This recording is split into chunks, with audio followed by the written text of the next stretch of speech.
Hi all, welcome to ones. അപ്പോൾ നമ്മളുടെ S5 subject ആയിട്ടുള്ള EET 307 synchronous and induction machines എന്നുള്ള സബ്ജക്റ്റിൽ വളരെ ഇമ്പോർട്ടൻ്റ് ആയിട്ടുള്ള ടോപ്പിക്സ്, അതിൽ വരാവുന്ന ന്യൂമറിക്കൽ പ്രോബ്ലംസ്, പാർട്ട് എയിൽ വരുന്ന കാര്യങ്ങൾ, പാർട്ട് ബിയിൽ വരുന്ന കാര്യങ്ങൾ.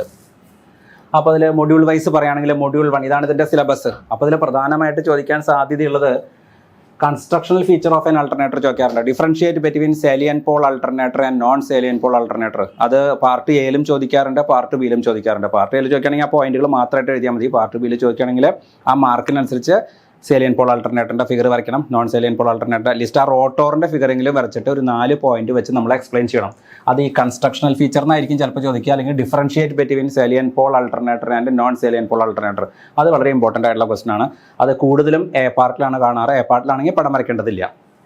ഇനി types of armature winding, different types of armature winding, അത് വളരെ ഇമ്പോർട്ടൻറ്റ് ക്വസ്റ്റൻ ആണ്. അപ്പോൾ അതും ഒരു പ്രധാനമായിട്ട് ചോദിക്കാറുള്ളതാണ്. പിന്നെ ഈ ഒരു മൊഡ്യൂളിൽ വരുന്ന പ്രോബ്ലംസ് എന്ന് പറയുന്നത് ഡെറിവേഷൻ, 2 ഡെറിവേഷനാണ്. 2 ഡെറിവേഷനുമായിട്ട് ബന്ധപ്പെട്ട പ്രോബ്ലംസ് ചോദിക്കും. EMF ഇക്വേഷൻ്റെ ഡെറിവേഷൻ ചോദിക്കും.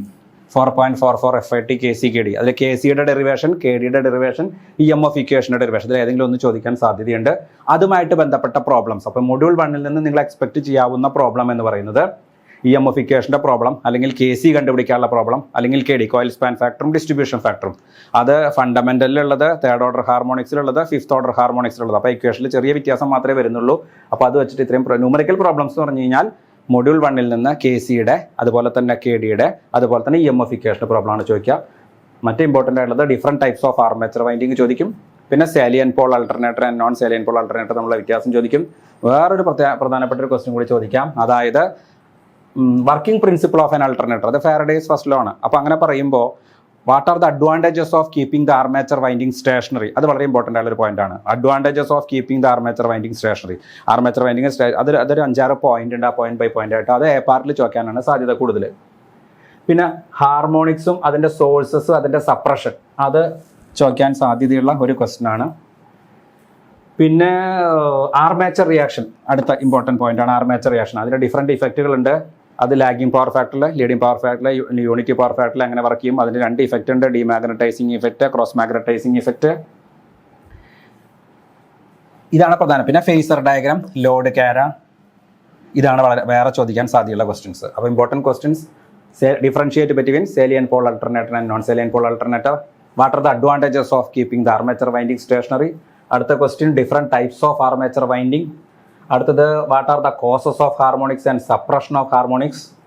അടുത്തത് what is meant by armature reaction and write its different effects. Armature reaction and its effects അത് ബി പാർട്ടിലാണ് ചോദിക്കണമെന്നുണ്ടെങ്കിൽ മാർക്കിനനുസരിച്ച് വേവ് ഫോം വരച്ചിട്ട് വേണം എക്സ്പ്ലെയിൻ ചെയ്യാനായിട്ട്. It is the effect of armature flux on main flux എന്ന് എഴുതി വെച്ചാൽ പോരാ. പക്ഷേ എ പാർട്ടിലാണെങ്കിൽ അത് വളരെ ചുരുക്കി ആ ഡിഫറെൻറ്റ് ഇഫക്ട്സുകൾ എഴുതിയിട്ട് ഫേസർ മറ്റേ വേവ് ഫോം ഒന്നും വരയ്ക്കേണ്ട കാര്യമില്ല.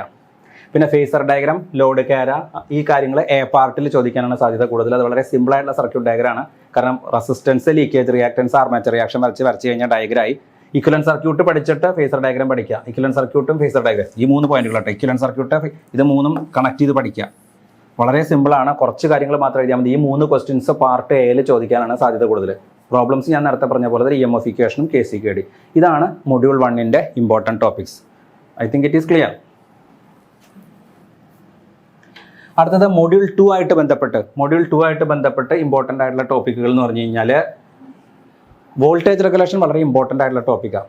അപ്പോൾ വോൾട്ടേജ് റെഗുലേഷൻ എന്ന് പറഞ്ഞു കഴിഞ്ഞാൽ it is the fall in terminal voltage നമ്മൾ പഠിച്ചിട്ടുണ്ട്. അത് തന്നെ ആൾട്ടർനേറ്റർ ഈസ് ലോഡഡ്. അപ്പോൾ ആ റെഗുലേഷൻ പ്രീ ഡിറ്റർമിൻ ചെയ്യാനായിട്ട് നമുക്ക് ഈ ഡയറക്റ്റ് ലോഡിങ് ഡിറ്റർമിൻ ചെയ്യാനായിട്ട് ഡയറക്റ്റ് ലോഡിങ് ഉണ്ട്. പ്രീ ഡിറ്റർമിൻ ചെയ്യാനായിട്ട് EMF method, MMF method, Potier method, ASA method. അതിൽ ASA മെത്തേഡ് എ പാർട്ടിൽ ചോദിക്കാൻ സാധ്യതയുള്ളൊരു ക്വസ്റ്റൻ ആണ്. ASA മെത്തേഡ് ഒ പാർട്ടിൽ ചോദിക്കാൻ സാധ്യതയുള്ള ക്വസ്റ്റൻ ആണ്. ബി പാർട്ടിലാണ് EMF മെത്തേഡിൻ്റെയും MMF മെത്തേഡിൻ്റെയും പോർട്ടിയർ മെത്തേഡിൻ്റെയും പ്രോബ്ലം. അപ്പോൾ EMF മെത്തേഡും MMF മെത്തേഡും പോർട്ടിയർ മെത്തേഡും നമുക്ക് ഗ്രാഫ് വരച്ചിട്ടാണ് ചെയ്യേണ്ടി വരിക. അപ്പോൾ EMF മെത്തേഡിൽ ഗ്രാഫ് വരച്ചിട്ടും ചെയ്യാം, ഗ്രാഫ് വരയ്ക്കാതെയും ചെയ്യാനുള്ള പ്രോബ്ലം ചോദിക്കും. MMF മെത്തേഡും പോർട്ടിയർ മെത്തേഡും ഗ്രാഫ് വരച്ചിട്ട് ചെയ്യാതെ ബി പാർട്ടിൽ 10 മാർക്കിൻ്റെ ക്വസ്റ്റ്യൻ, അല്ലെങ്കിൽ 8 മാർക്കിൻ്റെ ക്വസ്റ്റ്യൻ, അല്ലെങ്കിൽ 12 മാർക്കിൻ്റെ ക്വസ്റ്റ്യൻ ഒക്കെ ആയിട്ട് ചോദിക്കാം. ഓക്കെ, അപ്പോൾ പ്രോബ്ലംസ്, ന്യൂമറിക്കൽ പ്രോബ്ലംസ് ഉറപ്പാണ്. EMF, MMF, പോർട്ടിയർ മെത്തേഡ്, ഈ 3 ഏതെങ്കിലും ഒന്ന് പ്രോബ്ലം ഉറപ്പായിട്ട് നമ്മൾ ചോദിക്കും. അതിൽ MMFും പോർട്ടിയർ മെത്തേഡും കുറച്ച് വലിയ മാർക്കിൻ്റെ ആയിരിക്കും ചോദിക്കുക. EMF ഗ്രാഫ് ഉള്ളതാണെങ്കിൽ കുറച്ച് വലിയ മാർക്കിൻ്റെ ആയിരിക്കും. ഗ്രാഫ് ഇല്ലാതെ നമ്മൾ സിമ്പിൾ ഇക്വേഷൻ വഴി നമുക്കത് ചെയ്യാം. അങ്ങനെയാണെങ്കിൽ 5 മാർക്കിൻ്റെ ക്വസ്റ്റ്യൻ ആയിട്ട് അതും ചോദിക്കാം. ഇതെല്ലാം പ്രോബ്ലം വരിക, ഇതിൻ്റെ എല്ലാം പ്രോബ്ലം വരിക പാർട്ട് ബിയിലാണ് വരിക, പാർട്ട് ബിയിൽ. അപ്പോൾ ASA മെത്തേഡ് എന്ന് പറയുന്നത് അതും പ്രീ ഡിറ്റർമിനേഷൻ ആണ്. അമേരിക്കൻ സ്റ്റാൻഡേർഡ് അസോസിയേഷൻ മെത്തേഡ് അത് പാർട്ട് എയിൽ ചോദിക്കുന്നതാണ്, ബാക്കിയെല്ലാം പാർട്ട് ബിയിലാണ് ചോദിക്കുക. ഇതിൻ്റെ തിയറട്ടിക്കൽ പാർട്ട് ചോദിക്കുകയാണെങ്കിൽ ഫേസർ ഡയഗ്രം നിർബന്ധമാണ്. പിന്നെ why EMF method is known as pessimistic method, why MMF method is known as optimistic method. ആ പോയിന്റുകളൊന്ന് ഒരു 3 മാർക്കിൻ്റെ ക്വസ്റ്റൻ ആയിട്ട് പഠിച്ചു പോവുക.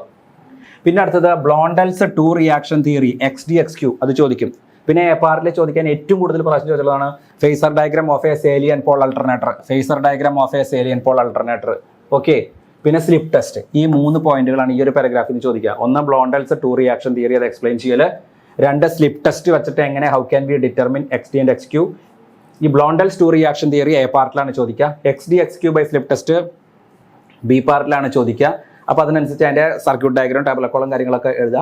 പിന്നെ phasor diagram of a salient pole machine മിക്കവാറും എ പാർട്ടിലാണ് ചോദിക്കുക. അത് ലാഗിങ്ങിൻ്റെ മാത്രം പഠിച്ചാൽ മതി, ലാഗിങ്ങിൻ്റെ മാത്രം. Phasor diagram of a salient pole machine under lagging power factor. ഇതിലത്തെ പ്രോബ്ലം കുറച്ച് നല്ല മാർക്ക് വേണമെന്നുള്ള ഒരു പ്രോബ്ലം നോക്കുക. കുറച്ച് ബുദ്ധിമുട്ടാണ് പ്രോബ്ലം, അതല്ല അത്യാവശ്യം പാസ് മാർക്ക് മതി എന്നുള്ളവരാണെങ്കിൽ ആ ന്യൂമറിക്കൽ പ്രോബ്ലം സ്കിപ്പ് ചെയ്താലും കുഴപ്പമില്ല. പിന്നെ പാരലൽ ഓപ്പറേഷൻ ഓഫ് അൾട്ടർനേറ്റീവ്സ്, അതായത് bright lamp method, dark lamp method, 2 മെത്തേഡുകൾ. പാരലൽ ഓപ്പറേഷൻ ഓഫ് അൾട്ടർനേറ്റീവ്സ്, അതായത് necessary conditions for synchronization. Voltage same ആയിരിക്കണം, ഫ്രീക്വൻസി സെയിം ആയിരിക്കണം, ഫേസ് സീക്വൻസ് സെയിം ആയിരിക്കണം. ആ ഒരു പോയിന്റ് പഠിക്കുക. പിന്നെ ഇതിൻ്റെ 2 മെത്തേഡ്സ് ഓഫ് സിങ്ക്രണൈസേഷൻ എന്ന് പറയുന്നത് ഡാർക്ക് ലാമ്പ് മെത്തേഡും ബ്രൈറ്റ് ലാമ്പ് മെത്തേഡും. ഓക്കെ, ഇത്രയാണ് കാര്യങ്ങളാണ് ചുരുങ്ങി നോക്കണം. ബാക്കി സിങ്ക്രണൈസിങ് കറണ്ട്, പവർ, ടോർക്ക് എന്നൊക്കെ അത് നല്ല മാർക്ക് വേണമെന്നുള്ളവർ പഠിക്കുക. അപ്പോൾ ജസ്റ്റ് പാസ്സാവണമെന്നുള്ളവർ പഠിക്കേണ്ട കാര്യങ്ങളാണ് ഈ പറഞ്ഞത്. പ്രോബ്ലം വരുന്നത് MMF method, EMF method, Potier method. ASA method part എയിൽ, ഡയറക്റ്റ് ലോഡിങ് പാർട്ട് ബിയിൽ ചോദിക്കും. ഇതിൽ ബ്ലോണ്ടൽസ് 2 റിയാക്ഷൻ തിയറി പഠിക്കാം, സേലിയൻ പോൾ മെഷീൻ്റെ ഫേസർ ഡയഗ്രാം പഠിക്കുക, ലാഗിങ്ങിൻ്റെ മാത്രം സ്ലിപ്പ് ടെസ്റ്റ് XD/XQ വെച്ചിട്ടുള്ളത് പഠിക്കാം. ഇതിൽ പാരലൽ ഓപ്പറേഷൻ ഓഫ് അൾട്ടർനേറ്റീവ്സ് അതിൻ്റെ നെസസറി കണ്ടീഷൻസ് പഠിക്കാം. 2 തരത്തിലുള്ള സിങ്ക്രണൈസേഷൻ മെത്തേഡ് ഉണ്ട്, ഒന്ന് ഡാർക്ക് ലാമ്പ് മെത്തേഡ്, ഒന്ന് ബ്രൈറ്റ് ലാമ്പ് മെത്തേഡ്. ഇതാണ് ഈ മൊഡ്യൂൾ 2 എക്സ്പെക്റ്റ് ചെയ്യാവുന്ന ക്വസ്റ്റ്യൻസ്. ഓക്കെ, അടുത്തത് മൊഡ്യൂൾ 3. മൊഡ്യൂൾ 3 നമ്മളുടെ പ്രിൻസിപ്പിൾ ഓഫ് സിങ്ക്രണസ് മോട്ടോർ. അപ്പോൾ സിങ്ക്രണസ് മോട്ടറിന്റെ വർക്കിംഗ് പ്രിൻസിപ്പിൾ ചോദിക്കും. സിങ്ക്രണസ് മോട്ടോറിന്റെ വർക്കിംഗ് പ്രിൻസിപ്പിൾ അത് വളരെ ഇമ്പോർട്ടൻ്റ് ആണ്. Principle of synchronous motor. Then power angle characteristics അടുത്ത important question. Then V curve and inverted V curve. V curve and inverted V curve A പാർട്ടിലും ചോദിക്കാം, B പാർട്ടിലും ചോദിക്കാം. അത് വലിയ മാർക്കിന്റെ ക്വസ്റ്റൻ ആയിട്ട് ചോദിക്കില്ല. എ പാർട്ടിലാണെങ്കിൽ എന്തായാലും 3 മാർക്കിന്റെ ക്വസ്റ്റൻ ആണ്. ബി പാർട്ടിലാണെങ്കിൽ ഒരു 4 മാർക്ക് 5 മാർക്കിന്റെ ക്വസ്റ്റൻ ആയിട്ട് വരെ ചോദിച്ചേക്കാം. അപ്പോൾ വി കർവ് ഇൻവെർട്ടഡ് എന്തെങ്കിലും ഗ്രാഫ് വരയ്ക്കണം. ഗ്രാഫ് വരയ്ക്കുമ്പോൾ X ആക്സിസിൽ എന്താ പാരാമീറ്റർ, Y ആക്സിസിൽ എന്താ പാരാമീറ്റർ എന്നൊക്കെ എഴുതണം. അപ്പോൾ സിങ്ക്രണസ് മോട്ടോറിന്റെ വർക്കിംഗ് പ്രിൻസിപ്പിൾ, പിന്നെ പവർ ആംഗിൾ ക്യാര, പിന്നെ V curve and inverted V curve, ഇത്രയെങ്കിലും ചുരുങ്ങിയ പക്ഷം നോക്കിയിരിക്കണം. പിന്നെ 3 ഫേസ് ഇൻഡക്ഷൻ മോട്ടോറിന്റെ വർക്കിംഗ്, 3 ഫേസ് ഇൻഡക്ഷൻ മോട്ടോർ, അതിന്റെ construction and working of a 3 phase induction motor. പിന്നെ അതിന്റെ ടോർക്ക് സ്ലിപ്പ് ക്യാര of a 3 phase induction motor. അത് സ്ക്വിറൽ കേജ് ഉണ്ട്, സ്ലിപ്പ് റിംഗ് ഉണ്ട്. സ്ക്വിറൽ കേജ്, സ്ലിപ്പ് റിംഗ്, അതിന്റെ work. Differentiate between squirrel cage induction motor and slip ring induction motor, അത് ചോദ്യം വരും. പിന്നെ test on induction motor for determination of equivalent circuit. No load test and blocked rotor test. No load and blocked rotor test. Okay, അപ്പോൾ equivalent circuit വെച്ചിട്ടുള്ള ഒരു problem ഇതിൽ നോക്കുക. No load and blocked rotor ടെസ്റ്റും ഇക്വലന്റ് സർക്യൂട്ടും very important. 3 phase induction മോട്ടറിന്റെ classification, squirrel cage and slip ring. 3 phase induction മോട്ടോറിന്റെ classification, squirrel cage induction motor and slip ring induction motor. രണ്ടിന്റെ വർക്കും differentiate between squirrel cage induction motor and slip ring induction motor. Okay, പിന്നെ torque slip ക്യാര പഠിക്കുക. Torque slip ക്യാര. പിന്നെ torque equation, derive the torque equation. അത് starting ടോർക്കിന്റെ equation അല്ലെങ്കിൽ റണ്ണിംഗ് ടോർക്കിന്റെ ഇക്വേഷൻ. ഒരെണ്ണം പഠിച്ചു കഴിഞ്ഞാൽ മറ്റത് കിട്ടും. T proportional to phi a2 cos phi 2 T is equal to k phi SC2 R2 by root of R2 square plus SX2 square എന്നുള്ള ഇക്വേഷൻ. അപ്പോൾ ഇത്രയാണ് മൊഡ്യൂൾ 3 നിങ്ങൾ മിനിമം നോക്കേണ്ട കാര്യങ്ങളാണ് പറയുന്നത്. എല്ലാം മിനിമം ആണ് പറയുന്നത്. ഒന്ന് പ്രിൻസിപ്പിൾ ഓഫ് സിങ്ക്രണസ് മോട്ടോർ. പിന്നെ why synchronous motors are not self starting. ഇത് എ പാർട്ടിൽ ചോദിക്കുന്ന വേറൊരു ചോദ്യമാണ്. Why synchronous motors are not self starting. Synchronous motor not self starting why. അത് വളരെ ഇമ്പോർട്ടൻ്റ് ആയിട്ട് ചോദിക്കാവുന്ന എ പാർട്ടിലെ ഒരു ക്വസ്റ്റ്യൻ ആണ്. ഓക്കെ, പിന്നെ പവർ ആംഗിൾ ക്യാരക്ടറിസ്റ്റിക്സ് ചോദിക്കും. പിന്നെ V curve and inverted V curve. ഇതെല്ലാം ചെറിയ മാർക്കിന്റെ ക്വസ്റ്റൻ ആയിട്ട് ചോദിക്കുക. ചെറിയ മാർക്കിന്റെ എന്ന് പറഞ്ഞാൽ 3 ഒന്നുകിൽ എ പാർട്ട് ആവാം, അല്ലെങ്കിൽ ബി പാർട്ടിൽ 4 മാർക്കിന്റെയോ 5 മാർക്കിന്റെയോ ക്വസ്റ്റൻ ആയിട്ട് ചോദിച്ചേക്കാം. വി കർവ്, ഇൻവെർട്ടഡ് വി കർവും പവർ ആംഗിൾ ക്യാരിയും. പിന്നെ ലോസസ് ആൻഡ് എഫിഷ്യൻസി ആയിട്ട് ബന്ധപ്പെട്ട് അതിന്റെ പവർ ഫ്ലോ, അതിന്റെ power stage diagram, stator input, stator ലോസർ, റോട്ടർ, അതുമാണ് ഇതിൽ ചോദിക്കാൻ സാധ്യത കൂടുതലുള്ള പ്രോബ്ലം. അതൊന്നും നോക്കുക. ഇതിൽ ഈ ഒരു പ്രോബ്ലമെങ്കിലും നോക്കുക. ഓക്കെ, ഇക്വലന്റ് സർക്യൂട്ട് വരയ്ക്കാൻ വരും. അതേപോലെ അതാണ് ന്യൂമറിക്കൽ പ്രോബ്ലം എന്ന് പറയുന്നത്. ഇക്വലന്റ് സർക്യൂട്ട്, 3 ഫേസ് ഇൻഡക്ഷൻ മോട്ടറിന്റെ ക്ലാസിഫിക്കേഷൻ, സിങ്കർണസ് മോട്ടോറിന്റെ ഒരു കാര്യം കൂടി ചോദിക്കണം. Synchronous motor not self starting. പിന്നെ 2 starting methods of synchronous motor എന്ന് ചോദിക്കും. 2 starting methods of synchronous motor. 2 starting methods of synchronous motor. 2 starting methods of synchronous motor. ഇതിൽ problem, numerical problem, losses and efficiency ആയിട്ട് ബന്ധപ്പെട്ട് numerical problem note ചെയ്യാം. Okay, ഇത്രയും കാര്യങ്ങളാണ് module 3 നിങ്ങൾ നോക്കേണ്ടത്. അടുത്തത് module 4. Module 4 circle diagram it's very very important. അത് 14 മാർക്കിൻ്റെ ക്വസ്റ്റൻ ആയിട്ട് അല്ലെങ്കിൽ 15 മാർക്ക് ഇല്ല, നമുക്ക് 14 മാർക്കിൻ്റെ ക്വസ്റ്റൻ ആയിട്ട് no load parameters V0, I0, W0, VSC, ISC, WSC തന്നിട്ട് സർക്കിൾ ഡയഗ്രാം, ഒന്നുകിൽ സർക്കിൾ ഡയഗ്രാം അല്ലെങ്കിൽ ഇക്വലന്റ് സർക്യൂട്ട്, ഇതിൽ ഏതെങ്കിലും ഒന്ന് വരാൻ വളരെ നമുക്ക് ഉറപ്പിക്കാവുന്ന ഒരു ക്വസ്റ്റൻ ആണ്. സർക്കിൾ ഡയഗ്രാം വരച്ച് പഠിക്കുക. വളരെ ഒരു കാരണവശാലും നിങ്ങൾ സ്കിപ്പ് ചെയ്യാൻ പാടില്ലാത്തൊരു പോർഷനാണ് സർക്കിൾ ഡയഗ്രാം. പിന്നെ ക്രോളിംഗ് ആൻഡ് കോഗിങ് എന്ന്, അത് ടൈം ഹാർമോണിക്സും ഉണ്ട്, സ്പേസ് ഹാർമോണിക്സും ഉണ്ട്. ഇത് സ്പേസ് ഹാർമോണിക്സ് ആയിട്ട് ബന്ധപ്പെട്ടതാണ് ഈ ക്രോളിംഗ് കോഗിങ്. സ്പേസ് ഹാർമോണിക്സ്, 2 തരത്തിലുള്ള ഹാർമോണിക്സ് ഉണ്ട്, ടൈം ഹാർമോണിക്സും സ്പേസ് ഹാർമോണിക്സും. ആ സ്പേസ് ഹാർമോണിക്സ് ആയിട്ട് ബന്ധപ്പെട്ടതാണ് ക്രോളിംഗ് കോഗിങ്. പിന്നെ ഡബിൾ കേജ് ഇൻഡക്ഷൻ മോട്ടോറിന്റെ വർക്ക്, പിന്നെ ടോർക്ക് സ്ലിപ്പ് കാര, ഞാൻ നേരത്തെ ഇൻഡക്ഷൻ മോട്ടറിൽ പറഞ്ഞതാണ് ടോർക്ക് സ്ലിപ്പ് കാര. പിന്നെ സ്റ്റാർട്ടിംഗ് ഓഫ് ഇൻഡക്ഷൻ മോട്ടർ, ആ സ്റ്റാർട്ടറിൽ DOL starter, auto transformer starter, star delta starter, auto resistance starter. ഇത് സ്ലിപ്പറിംഗ് ഇൻഡക്ഷൻ മോട്ടോറിൻ്റെയാ. മേൽ പറഞ്ഞതെല്ലാം സ്ക്വിറൽ കേജ് ഇൻഡക്ഷൻ മോട്ടോറിൻ്റെയാ. സ്റ്റാർട്ടറിന്റെ വർക്ക് സ്റ്റാർ ഡെൽറ്റ സ്റ്റാർട്ടർ വളരെ ഇമ്പോർട്ടൻ്റ് ആണ്. റോട്ടോ റെസിസ്റ്റൻസ് സ്റ്റാർട്ടർ, സ്ലിപ്പറിംഗ് വളരെ ഇമ്പോർട്ടൻ്റ് ആണ്.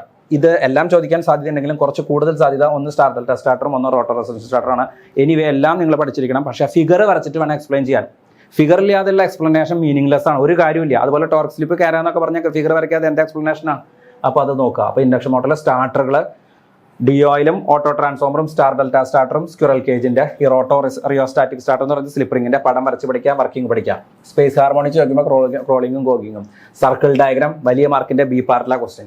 Double cage induction motor B പാർട്ടിലെ ക്വസ്റ്റ്യൻ. ക്രോളിംഗ് കോഗിങ് A പാർട്ടിലെ ക്വസ്റ്റ്യൻ. സ്റ്റാർട്ടർ B പാർട്ടിലെ ക്വസ്റ്റ്യൻ. അടുത്ത ബ്രേക്കിംഗ് ഓഫ് ഇൻഡക്ഷൻ മോട്ടോഴ്സ്, അതും B പാർട്ടിൽ ചോദിക്കും. Plugging, dynamic braking, regenerative braking. പിന്നെ സ്പീഡ് കൺട്രോളിൽ V/F കൺട്രോളും rotor resistance control, stator voltage control, V/F കൺട്രോളും വളരെ ഇമ്പോർട്ടൻ്റ് ആണ്. റോട്ടോ റെസിസ്റ്റൻസ് കൺട്രോൾ വളരെ ഇമ്പോർട്ടൻ്റ്. ഈ rotor resistance control slip ring induction മോട്ടോറിൻ്റെ.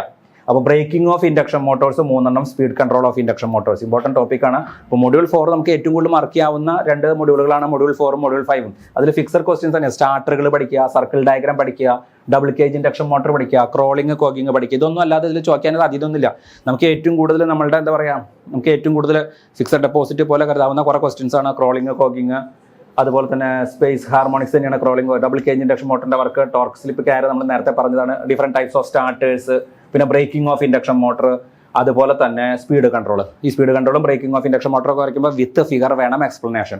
ഏറ്റവും ഇമ്പോർട്ടൻ്റ് ആണ്, ഒരുവിധം നമുക്ക് ഏറ്റവും കൂടുതൽ ഉറപ്പിക്കാവുന്ന ക്വസ്റ്റ്യൻസ് ആണ്. ഇതൊക്കെ തന്നെ ഇതിൽ ചോദിക്കുള്ളൂ. അടുത്ത മൊഡ്യൂൾ 5. മൊഡ്യൂൾ 5 ഇൻഡക്ഷൻ ജനറേറ്റർ ചോദിക്കും. Differentiate between induction generator and induction generator and synchronous generator. വളരെ ഇമ്പോർട്ടൻ്റ് ആയിട്ടുള്ള ക്വസ്റ്റൻ. ഇൻഡക്ഷൻ ജനറേറ്ററിന് നെഗറ്റീവ് സ്ലിപ്പാണ്, സിങ്കർണസ് ജനറേറ്ററിന് പോസിറ്റീവ് സ്ലിപ്പാണ്. ഇൻഡക്ഷൻ ജനറേറ്റർ അസിങ്കർണസ് ജനറേറ്റർ ആണ്, സിങ്കർണസ് ജനറേറ്റർ സിങ്കർണസ് ആണല്ലോ. അപ്പോൾ ഇൻഡക്ഷൻ ജനറേറ്റർ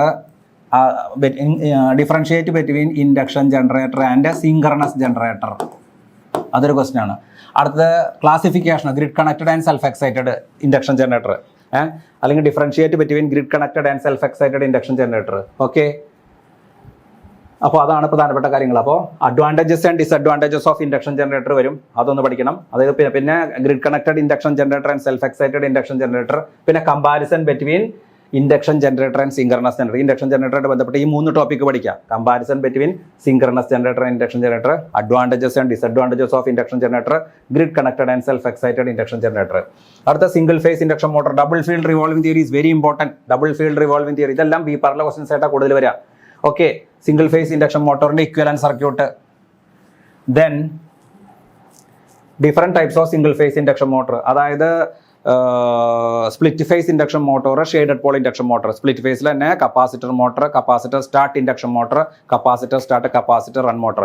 ഈ പെർമനന്റ് കപ്പാസിറ്റർ മോട്ടറാണ് capacitor start and run motor എന്ന് പറയുന്നത്. പെർമനന്റ് കപ്പാസിറ്റർ മോട്ടർ, അതായത് CFS ഇല്ലാത്ത മോട്ടറാണ്. അത് പലർക്കും കൺഫ്യൂഷൻ ഉള്ളതാണ്. അതാണ് കപ്പാസിറ്റർ സ്റ്റാർട്ട് ആൻഡ് റൺ. സ്റ്റാർട്ടിങ്ങിലും റണ്ണിങ്ങിലും കപ്പാസിറ്ററുള്ള മോട്ടർ എന്ന് വെച്ചാൽ CFS ഇല്ലാത്ത മോട്ടർ, വെറും കപ്പാസിറ്റർ മോട്ടർ. സീലിംഗ് ഫാനിലും ടേബിൾ ഫാനിലൊക്കെ യൂസ് ചെയ്യുന്ന മോട്ടർ. പിന്നെ കപ്പാസിറ്റർ സ്റ്റാർട്ട് ഇൻഡക്ഷൻ മോട്ടർ ഉണ്ട്, പിന്നെ കപ്പാസിറ്റർ സ്റ്റാർട്ട് കപ്പാസിറ്റർ റൺ ഉണ്ട്. തെറ്റരുത് അങ്ങോട്ടും ഇങ്ങോട്ടോ. കപ്പാസിറ്റർ സ്റ്റാർട്ട് ആൻഡ് റൺ എന്ന് വെച്ചാൽ CFS ഇല്ലാത്തത്, കപ്പാസിറ്ററും ഒരു സ്വിച്ചും മാത്രമുള്ളത് capacitor start induction motor, 2 capacitor ഉള്ളത് capacitor start capacitor run motor. അപ്പോൾ ക്ലാസിഫിക്കേഷൻ അതിൻ്റെ അപ്ലിക്കേഷൻ ഒക്കെ ചോദിക്കും. ഇത് കപ്പാസിറ്റർ മോട്ടർ സീലിംഗ് ഫാനിലാണ്, മറ്റേത് കപ്പാസിറ്റർ സ്റ്റാർട്ട് ഇൻഡക്ഷൻ മോട്ടർ ഗ്രൈൻഡറിലും മറ്റേതൊക്കെ യൂസ് ചെയ്യുക, കംപ്രസറിലും ഇതൊക്കെയാണ് capacitor start capacitor run motor use ചെയ്യുക. ഇത്രയും കാര്യങ്ങൾ പഠിക്കാൻ അതിൻ്റെ അപ്ലിക്കേഷൻ ചോദിക്കാൻ സാധ്യതയുണ്ട്. അപ്പോൾ ഈ മൊഡ്യൂളിലത്തെ ടോപ്പിക്ക് ഇൻഡക്ഷൻ ജനറേറ്ററിനെ പറഞ്ഞു, classification of induction generator, differentiate between induction generator and synchronous generator, പിന്നെ advantages and disadvantages of induction generator, പിന്നെ സിംഗിൾ ഫേസ് ഇൻഡക്ഷൻ മോട്ടറിൽ ബന്ധപ്പെട്ട് ഡബിൾ ഫീൽഡ് റിവോൾവിംഗ് തിയറി, പിന്നെ why single phase induction motors are not self starting, why single phase induction motors are not self starting. അപ്പോൾ 5ാമത്തെ മൊഡ്യൂളിൽ നിന്ന് കാര്യമായിട്ട് problem ചോദിക്കാറില്ല. ഉണ്ടെങ്കിൽ തന്നെ ഇക്വലന്റ് സർക്യൂട്ടായിട്ട് ബന്ധപ്പെട്ട ഇക്വലന്റ് സർക്യൂട്ട് വരയ്ക്കാൻ പഠിച്ചാൽ മതി. പിന്നെ നമ്മൾ ലാബിൽ ചെയ്തിട്ടുള്ള കാര്യങ്ങൾ അത് ചെയ്ത് വെച്ച് നമുക്ക് ഇക്വലന്റ് സർക്യൂട്ട് പ്രോബ്ലം ചോദിച്ചാൽ ചെയ്യാവുന്ന കാര്യങ്ങളേ ഉള്ളൂ. പിന്നെ പ്രധാനമായിട്ടൊരു കാര്യം, നമ്മൾ ഇതുമായിട്ട് ബന്ധപ്പെട്ട് ലാബ് പഠിക്കുമ്പോൾ ലാബിൻ്റെ റെക്കോർഡൊന്ന് നോക്കി പോയി കഴിഞ്ഞ് കഴിഞ്ഞാൽ ഇതിലുള്ള എക്സ്പെരിമെൻറ്റുകളാണ് നമ്മൾ ലാബിൽ ചെയ്യുന്നത്. അപ്പോൾ ലാബിൽ ചെയ്ത കാൽക്കുലേഷനും കാര്യങ്ങളൊക്കെ ഓർമ്മയുണ്ടെങ്കിൽ കുറേ പ്രോബ്ലത്തിൽ നമുക്ക് ആൻസർ ചെയ്യാൻ പറ്റും. അപ്പോൾ ലാബ് റെക്കോർഡ് ഒന്ന് നോക്കി പോവുക. ഇത്രയും കാര്യങ്ങളാണ് double field revolving theory, equivalent circuit, different types of single phase induction motor, അതിൻ്റെ അപ്ലിക്കേഷൻ. ആ different types of single phase induction motor ആണ് പറഞ്ഞത് ഷെയ്ഡഡ് പോളും സ്പ്ലിറ്റ് ഫേസും. സ്പ്ലിറ്റ് ഫേസിൽ വീണ്ടും 3 കാറ്റഗറി, പിന്നെ അപ്ലിക്കേഷൻസ് ഓരോന്ന് എവിടേക്കാണ് യൂസ് ചെയ്യുന്നത്. ഇതാണ് പ്രധാനപ്പെട്ട ടോപ്പിക്സ്. അപ്പോൾ ഒരു പാസ് മാർക്ക് കിട്ടാനായിട്ട് ഇത്രയും പോയിന്റുകൾ നോക്കി കഴിഞ്ഞാൽ, പാസ് മാർക്കിൽ 50 മാർക്കിലൊക്കെ കിട്ടാനായിട്ട് ഇത്രയും ടോപ്പിക്കുകൾ നോക്കി കഴിഞ്ഞാൽ യാതൊരു ബുദ്ധിമുട്ടുണ്ടാവില്ല. ഓക്കെ, അപ്പോൾ എല്ലാവർക്കും ബെസ്റ്റ് വിഷസ്. Thank you.